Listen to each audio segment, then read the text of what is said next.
యథార్థం అనేటువంటిది అనాది కాలం నుంచి చాలా కటువుగానే ఉంటుంది. అయితే యథార్థ మార్గంలో మనం ప్రయాణించినప్పుడు లక్ష్యాన్ని అద్భుతంగా చేరుకోగలం. అయితే ఈ లక్ష్యాన్ని చేరుకోవటంలో నిరంతరమైనటువంటి శుద్ధి ప్రక్రియ జరుగుతూ ఉండాలి ప్రతి మనిషికి. అది వయస్సుతో సంబంధం లేదు. మరి ప్రస్తుతాంశానికి వచ్చినప్పుడు శుక్రవారం రోజు చక్కగా తలంటు పోసుకొని మొహానికి కాస్తంత పసుపు రాసుకొని పాదాలకు కూడా పసుపు రాసుకుని మరి ఎర్రని కుంకుమను తిలకమును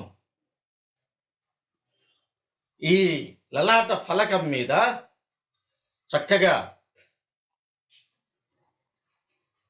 అలంకరించి లక్ష్మీ అమ్మని ఆరాధిస్తే అనంతమైనటువంటి ఆనందాలు,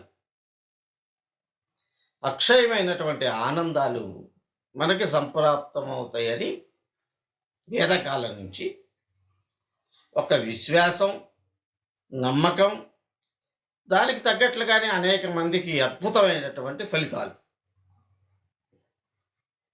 లక్ష్మీ అమ్మన అంటే కేవలం డబ్బుకే కాదు కదా, అనంతమైన ఆనందానికి ప్రతీక లక్ష్మీ అమ్మ. అప్రతిహతమైనటువంటి సౌభాగ్యానికి ప్రతీక లక్ష్మీ అమ్మ. మరి ఇటువంటి మహత్తరమైనటువంటి లక్ష్మి, మహాలక్ష్మి ఆశీస్సుల్ని అనంతంగా అందించాలి అని అనుకున్నప్పుడు ప్రతి ఇంటిలో లక్ష్మీ కళ ఎవరిలో ఉంటుంది? లక్ష్మీ కళ ఆడపిల్లలు లక్ష్మీ అమ్మన్న ప్రతిరూపాలు. అటువంటి లక్ష్మీ అమ్మన్ ప్రతిరూపాలైనటువంటి ఆడపిల్లలని కొన్ని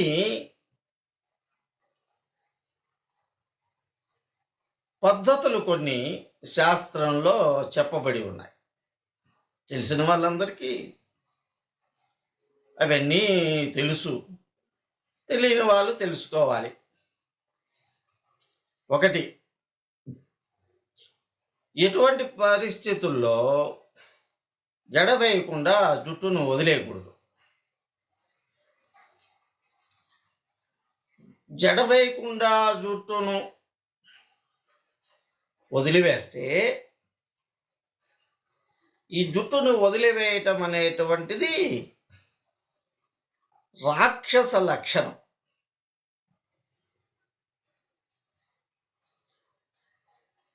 అయితే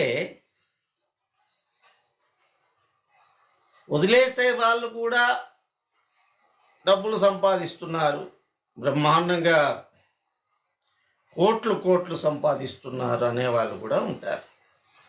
అయితే సంపద అనేది ఆనందంతో కూడుకొని ఉండాలి, అది ఆనందాన్ని ఇవ్వాలి. అమ్మిచ్చేటువంటి సంపద ఆనందాన్ని ప్రసాదిస్తుంది.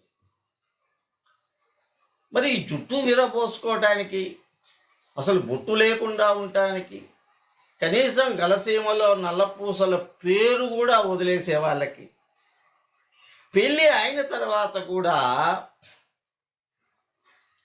మంగళసూత్రాన్ని ధరించటం అమంగళం అనుకునే వాళ్ళకి అమ్మవారితో సంబంధం ఉండదు. అసలు అమ్మవారు వాళ్ళ ముఖం కూడా చూడు. వాళ్ళు లలితా సహస్రనామాలు చేసినా, విష్ణు సహస్రనామాలు చేసినా, ఏ సహస్రనామాలు చేసినా, ఏ అర్చన చేసినా ప్రాథమిక సూత్రములను పాటించినటువంటి పడతులకు సుఖం ఉండదు, ఆనందం ఉండదు, సౌభాగ్యం ఉండదు, చివరికి ఏమీ ఉండవు. అయితే ఈ ప్రాథమిక సూత్రాల్ని వదిలేసి ఇప్పుడు కాలంలో బొట్టు పెట్టుకోవడానికి నామోషి, అదే బొట్టు పెట్టుకోవడానికి నామోషి అయిన వాళ్ళు ఇళ్లలో లక్ష్మీ అమ్మ పటానికో లేకపోతే విగ్రహానికో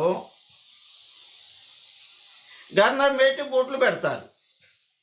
అమ్మవారికి మాత్రం గంధం పెట్టి బొట్లు పెడతారు, వీళ్ళు మాత్రం బొట్టే బెటర్. ఈ పాపిటిలో బొట్టు పెట్టడం అనేటువంటిది ఒక మంగళప్రదమైనటువంటి,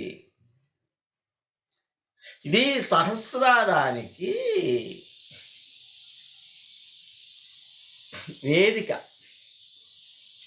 ఒక మార్గం. ఎవరైనా పెద్దలు వచ్చేటప్పుడు ఆ ఒక్కరోజు అటు ఇటు బ్లీచింగ్ వేసి ఆ తర్వాత 4 పూలు చల్లుతూ, పట్ట వేసి పూలు చల్లుతూ తీసుకొని వస్తాం కదా. అట్లాంటిది ఈ సహస్రార చక్రమునకు మూలాధారము నుంచి సహస్రార చక్రము వరకు శుద్ధి చేయు విధానం. ఇవన్నీ వదిలిపెట్టేసి వాళ్ళేమీ కనీసం బొట్లు పెట్టుకోకుండా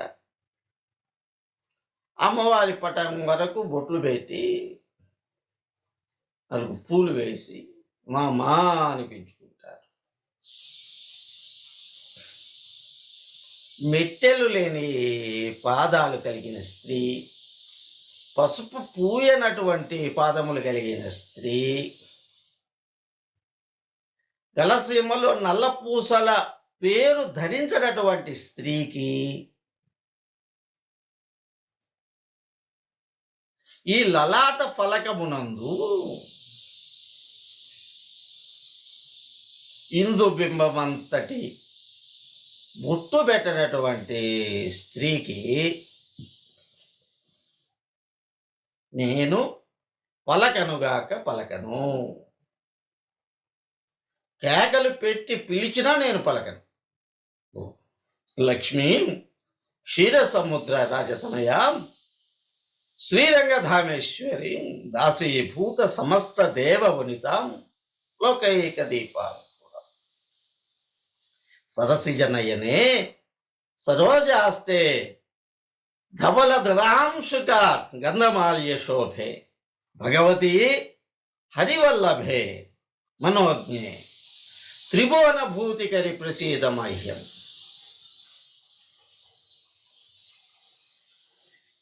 మీకు ప్రతి కోణంలో కూడా భగవతి అమోఘమైనటువంటి సాంప్రదాయ సనాతన పద్ధతితో కూడుకొని దర్శనమిస్తుంది. అష్టాదశ శక్తి పీఠాలలో సైతం, 12 జ్యోతిర్లింగాలలో సైతం అయ్యవారి పక్కన అమ్మవారు అద్భుతమైనటువంటి సౌభాగ్య సింధువై గోచరిస్తుంది. అమ్మవారికి కుంకుమ పూజ చేస్తే అయ్యవారు సంబరపడతారు. అలానే ప్రతి గృహలక్ష్మి ఇంట్లో ఉన్నటువంటి ఆడపిల్లలు, కోడళ్ళు, కూతుళ్ళు ఇంతటి సుమంగళి స్వరూపంతో కనుక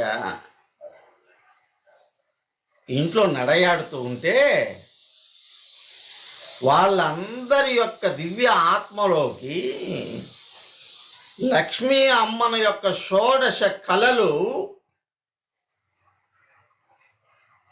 ప్రవేశించి విప్పారి వికసించి ఆనందపు సిరులను ఆ ఇంట పండిస్తాయి.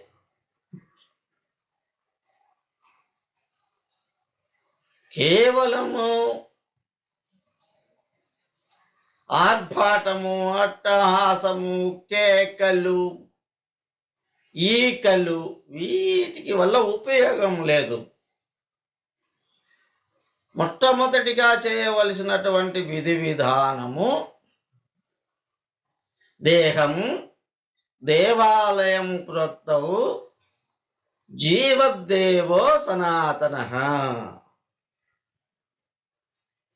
ఈ సకల చరాచర సృష్టిని పరిపాలిస్తున్నటువంటి పరమేశ్వరి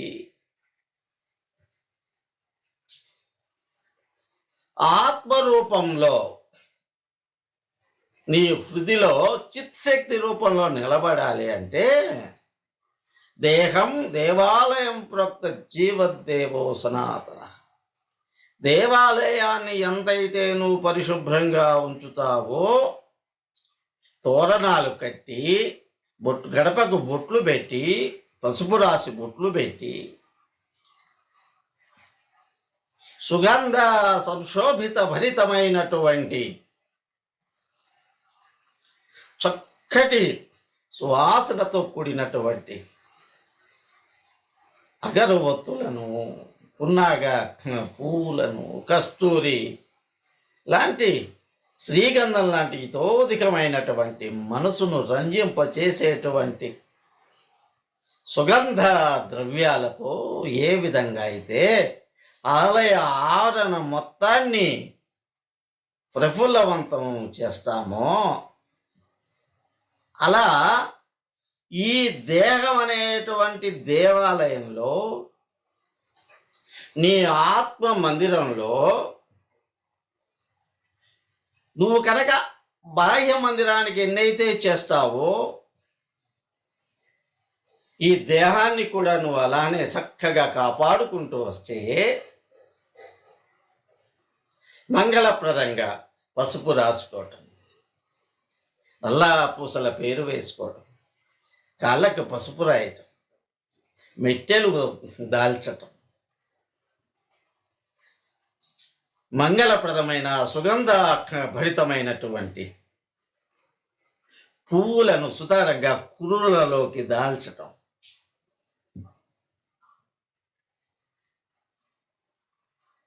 నిన్ను చూస్తే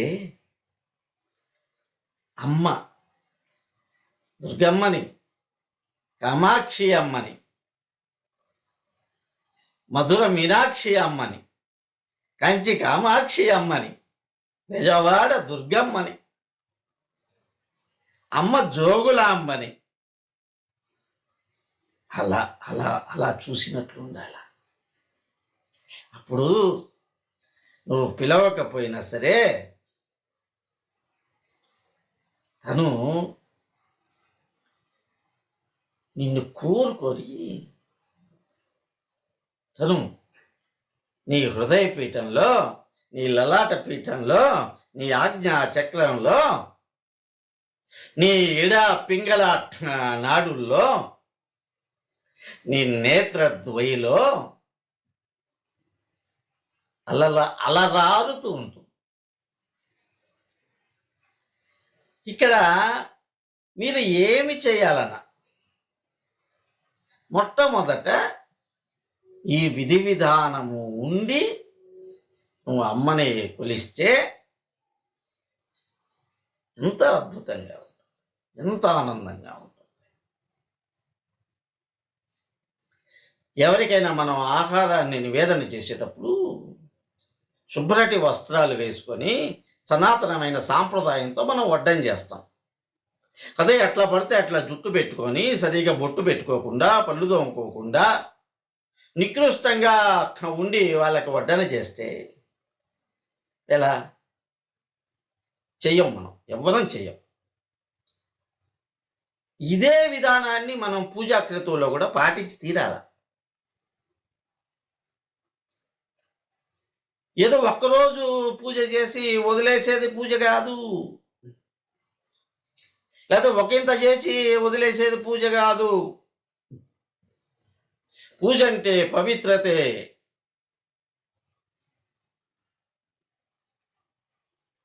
ఎప్పుడైతే ఈ పవిత్రత భావాన్ని, సమతా భావాన్ని, సనాతన భావాన్ని, సనాతనం అంటే ఏముందండి? సనాతన వస్త్రధారణ, సనాతన ఆచారములు అంటే ఏంటి?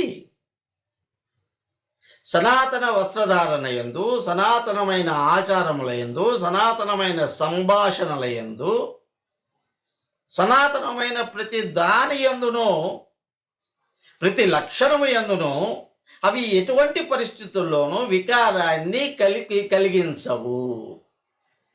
ఇతరులకు వికారాన్ని కలిగించనటువంటి సనాతన ధర్మము, సాంప్రదాయ వస్త్రధారణ, సాంప్రదాయయుతమైనటువంటి సంభాషణ, ఇవన్నీ చాలా అవసరం.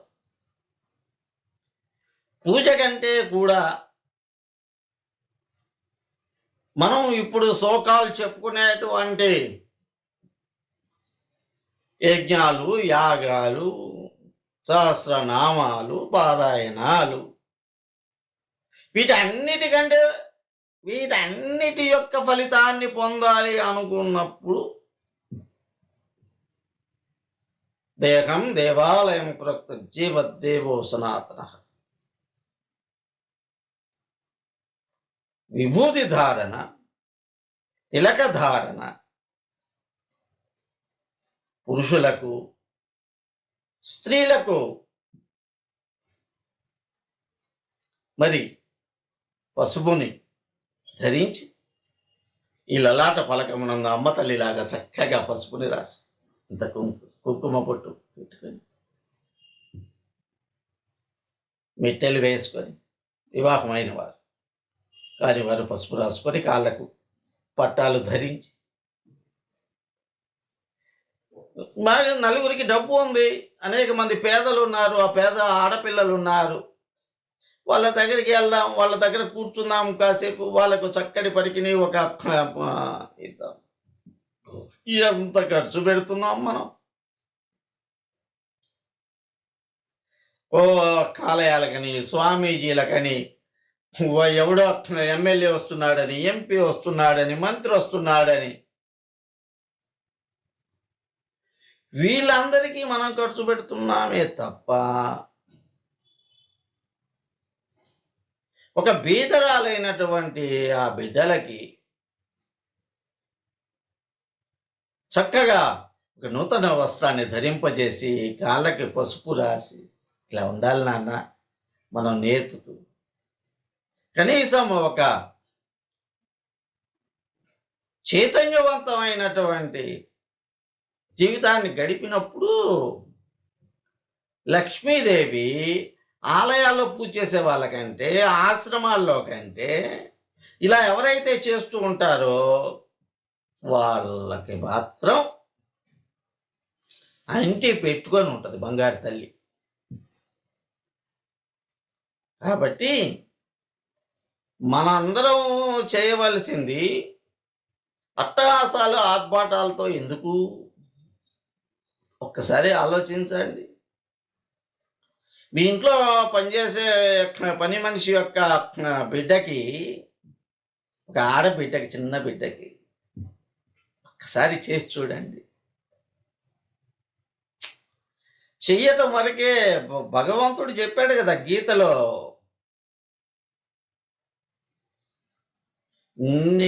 Do your work constantly.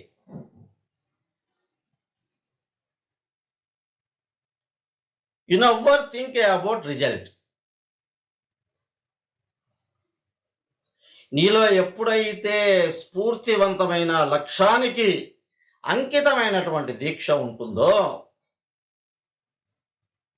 ఫలితం నీ సొత్తే. ఇది చెయ్యాలి. వీధిలో ఉండే కుక్కలకి మనకి చేతైనంత వరకు పెట్టాలి.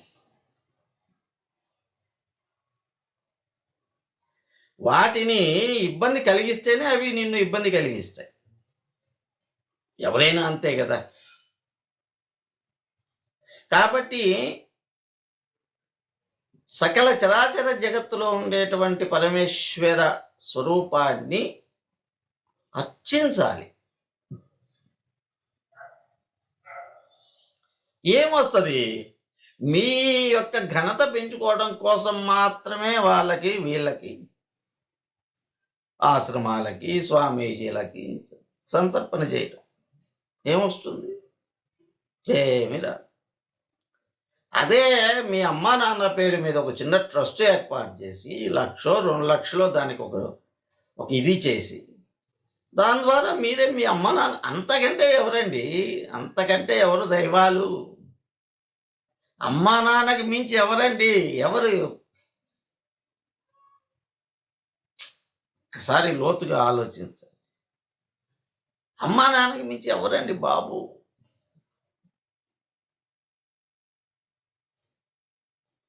నువ్వు ఏ గురువునైనా తీసుకో, వాడు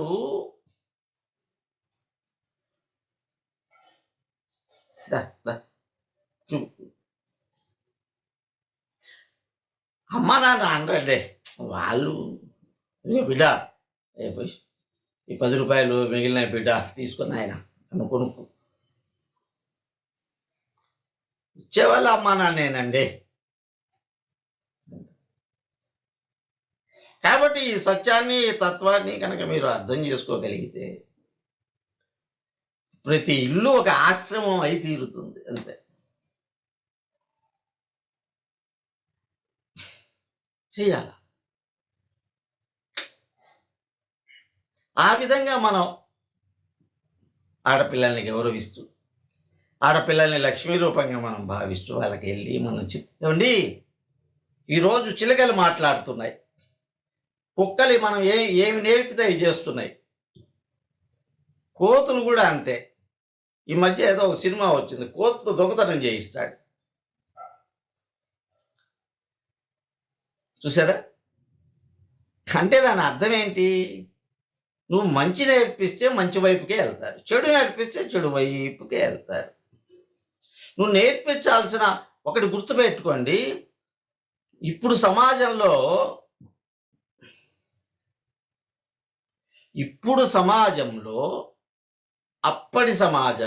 అప్పటి నుంచి ఇప్పటి వరకు సమాజంలో 100%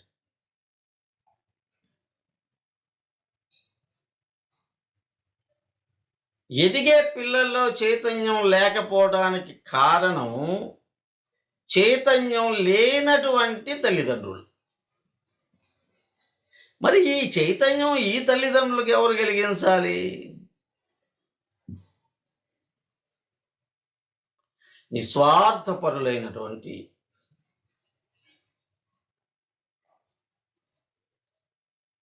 కేవలం కాషాయం వేసుకుంటే మాత్రాన్ని స్వామి కాదు. వేమన గారు అంటారు, తలలు బోడులైన తలపులు బోడులా విశ్వదాభిరామ. కాషాయం వేసుకున్న వాడు కూడా తన ఆలోచనల్ని క్షణం వడబోసుకుంటూనే ఉండాలి, ఖచ్చితంగా వడబోసుకుంటూనే ఉండాలి. ఇది నిరంతర సాధన, చచ్చేదాకా ఇదే సాధన. లేచండి, పళ్ళు తోముకుంటాం, స్నానం చేస్తాం, ఇన్ని కార్యక్రమాలు ఒకదాని తర్వాత ఒకటి ఎట్లా చేస్తారో ఒక సాధకుడు అనేవాడు ఇవన్నీ చేయాలి. ఈరోజు స్నానం చేస్తాం, మళ్ళీ సాయంత్రం స్నానం చేస్తాం, మళ్ళీ రేపు ఉదయం స్నానం చేస్తాం, మళ్ళీ రేపు సాయంత్రం స్నానం చేస్తాం. ఎందుకు? శరీరము శరీరం అనేటువంటిది భౌతికంగా అనే వచ్చే వాయు రూపకంగా అనేక రూపాలకు వచ్చే మలాన్ని ఈ చర్మం మీద పేరుకుపోయి ఉంటుంది. దాన్ని వదిలించుకోవడానికి మనం స్నానం చేస్తున్నాం. మరి మనసుకు పట్టే వాటిని నిరంతరం ఆత్మ పరిశీలన చేసుకోగలగాలి. ఎందుకు ఆత్మ పరిశీలన చేసుకోవాలి నాయన చెప్పండి? ప్రతి వాడికి జీవితం శాశ్వతం కాదుగా, చచ్చేవాడేగా. చచ్చేవాడు కాబట్టి, సుఖంగా చావాలి కాబట్టి ఎలా? ప్రభు శివ, మా జీవితానికి ఒక చరితార్థాన్ని కలిగించి పరిపూర్ణత్వాన్ని మేము సాధన చేసేటట్టుగా మాకు నువ్వు సహాయం చేసి, మేము ఏమైతే మానించి, మీరు మానించి సమాజానికి ఏమైతే చేయాలని అనుకుంటారో ఆ విధంగా చేయించి, నువ్వు మాకిచ్చే మోక్షం ఎలా ఉండాలో తెలుసా స్వామి?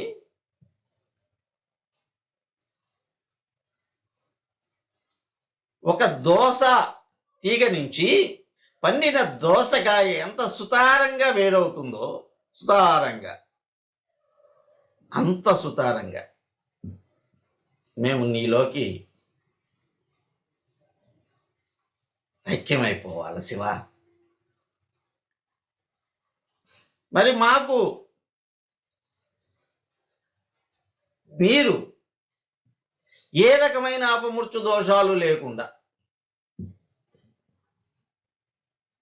నువ్వు మమ్మల్ని ఆదుకుంటూ, మా చేత మీరు మంగళప్రదమైనటువంటి కార్యములను చేయిస్తూ, ఈ సమాజానికి, ఈ ప్రకృతికి మేము సేవ చేసేటువంటి చేవను ప్రసాదించమని మనం భగవంతుణ్ణి అర్థించాలి. ఇవి చాలా అవసరమైనటువంటి సంభాషణలు. ఏమీ చేయకుండా, ఏ రకమైన సత్యస్వరూపాన్ని మనం అవతరించకుండా, అహంకారంతో, ఈర్ష్యతో, ద్వేషంతో, కక్షలతో, కార్పణ్యంతో నడుస్తూ ఉంటే ఏమొస్తుంది? ఖేదం తప్ప, వేదం తప్ప. కాబట్టి ఇక్కడ మనం అందరం చేయవలసింది రెండే పద్ధతులు. ఒకడు బ్రహ్మజ్ఞానైనా అయి ఉండాలి, రెండోడు పిచ్చువాడైనా అయి ఉండాలి. బ్రహ్మజ్ఞాని కావటం సామాన్యమైనటువంటి విషయం కాదు. పిచ్చివాడు ఏం తెలియదు, వాడికి ఏ రకమైన రాగద్వేషాలు ఉండవు వాడికి. అలా భక్తిలో పిచ్చివాళ్ళం కావాలి, అలా ధర్మాచరణలో పిచ్చివాళ్ళం కావాలి, సంసారంలో మన ధర్మం పాటించడం కోసం మనం అట్లా పిచ్చివాళ్ళం కావాలి.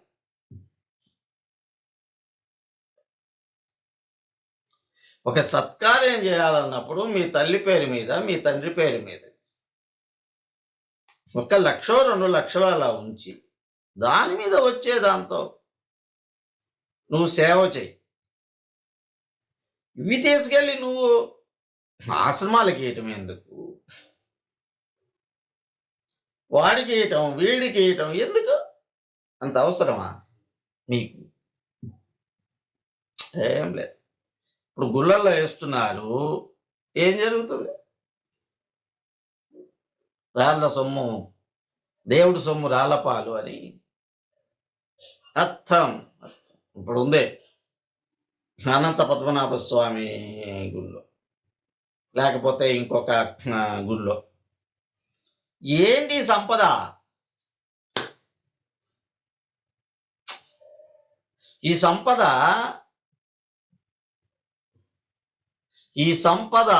ఏ సంపదనైతే మనం లక్ష్మి అంటున్నామో ఆ సంపదనే ఈ రోజుల్లో ఎక్కడో చీకటి గుహల్లో పెట్టి దాచారు. అది కాదు లక్ష్మి అంటే. లక్ష్మి అంటే విశృంఖలమైనది. లక్ష్మీ అమ్మ అంటే ఒక విశారద. లక్ష్మీ అమ్మ అంటే ఒక విజ్ఞానం. లక్ష్మీ అమ్మ అంటే ఒక సౌశీల్యం. అంతం లేనటువంటి ఆనందం. అది లక్ష్మీ అమ్మ. అర్థమైంది కదా?